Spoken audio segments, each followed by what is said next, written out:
इस कथा को सुनने से पहले एक बात जान लो, ये काल भैरव की वो लीला है जहां दंड शाप नहीं बना, मोक्ष बन गया।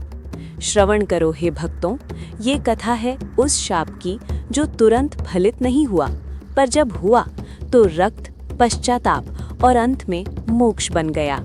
शास्त्र कहते हैं, कालः विलंबम करोति विस्मरणम न करोति।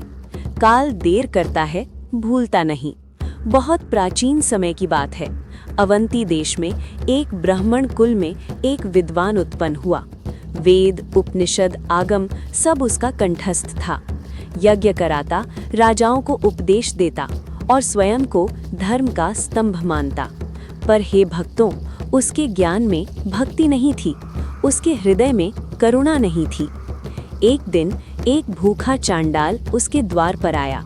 कांपते स्वर में बोला, हे ब्राह्मण, 3 दिन से अन्न नहीं मिला। ब्राह्मण हंसा और बोला, अयोग्य देह में जन्म लेकर धर्म मांगता है। उसने द्वार बंद कर दिया। उसी क्षण चांडाल की आंखों से आंसू नहीं गिरे, शाप निकला। उसने कहा, जिसे तुझ पर ज्ञान का गर्व है, उसी ज्ञान से तू अंधा होगा। और वो चला गया। समय बीता, ब्राह्मण की प्रतिष्ठा बढ़ी, पर धीरे धीरे उसके भीतर अजीब परिवर्तन आने लगे। यज्ञ के समय मंत्र उलटने लगे, नींद में उसे रक्त दिखाई देने लगा, स्वप्न में काले कुत्ते उसका पीछा करने लगे। और एक रात उसने स्वप्न में देखा एक उग्र स्वरूप, रक्त से लिप्त, दंड हाथ में, नेत्र अग्नि समान, वे काल भैरव थे। अगली सुबह ब्राह्मण पागल हो गया, न वो मंत्र पढ़ सका, न वो शुद्ध बोल सका। लोग बोले, ये किसी अपराध का फल है। तभी एक वृद्ध साधु आया और बोला, ये चांडाल का शाप नहीं, ये काल भैरव का विधान है।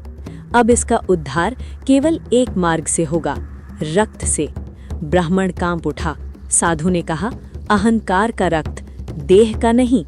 उसने ब्राह्मण को काशी भेजा। काशी में मणिकर्णिका के समीप अर्धरात्रि में ब्राह्मण बैठा।